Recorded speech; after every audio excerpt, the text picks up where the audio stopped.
So guys, welcome to our channel once again. In today's video, we have here these 10 questions to answer on the topic non-metals and their compounds. So guys, this video will be about nitrogen. So let's go ahead and start with the first question here. It says, which important nitrogen containing compound is produced in Haber's process? So we have ammonia, we have nitrogen dioxide, we have nitric oxide, we have nitric acid. So guys, the answer to this question is option A, and that the ammonia. Ammonia is actually produced in the Haber's process.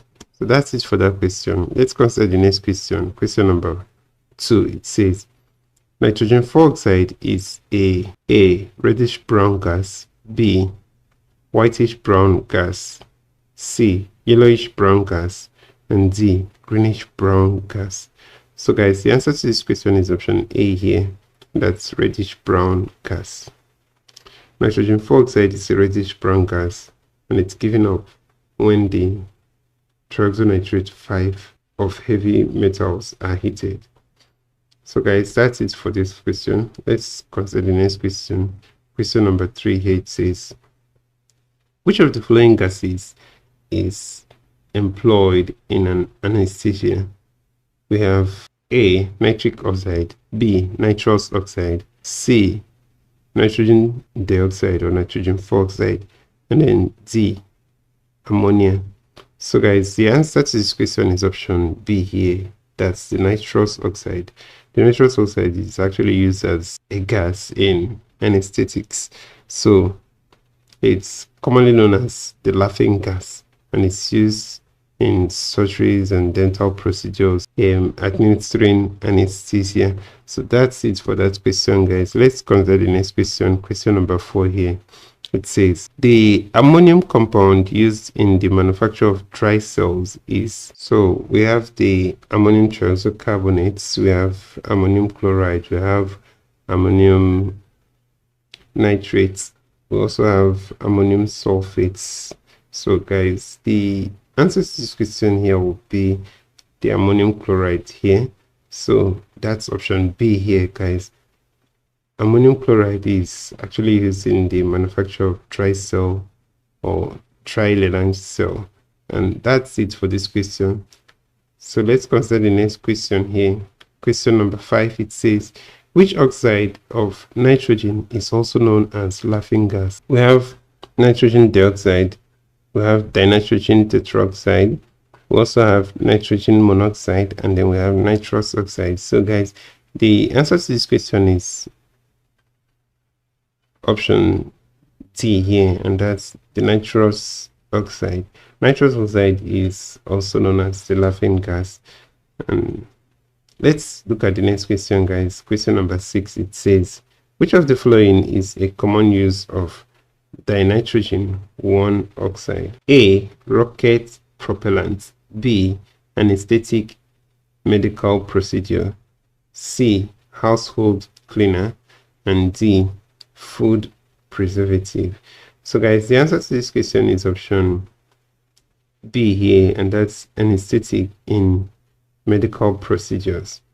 So dinitrogen 1 oxide is commonly used as an anesthetic in medical procedures. So guys, that's it for that question. Let's consider the next question. Question number 7 here. It says, which of the following ammonium salt is used in the manufacture of dry cells? So guys, we've answered this question before now, and the answer to this question is ammonium chloride. Actually, ammonium chloride in form of paste or jelly mixed with starch or flour serves as the electrolyte in dry cells like the Lelange cell. So that's it for that question. Let's consider the next question. Question number 8 here. It says, which of the following is also referred to as laughing gas? So we have N2O2, N2O, NO2, and NO. So guys, the answer to this question is option B here, and that's the N2O. That's the nitrous oxide. Nitrous oxide is the laughing gas, and that's the answer to this question. Let's consider the next question, guys. Question number 9 here.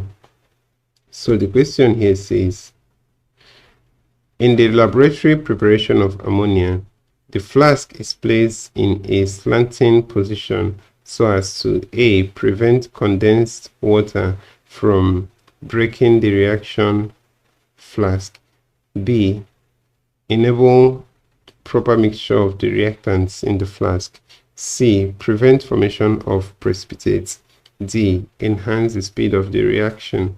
So guys, the answer to this question is option A. Preparing ammonia in the laboratory requires the flask is actually slanted to prevent condensed water from trickling down the hotter part of the flask and breaking it. So that's it for that question. So let's consider the next question and the last. That's question number 10 here. It says, what is the primary role of nitrogen in plant growth?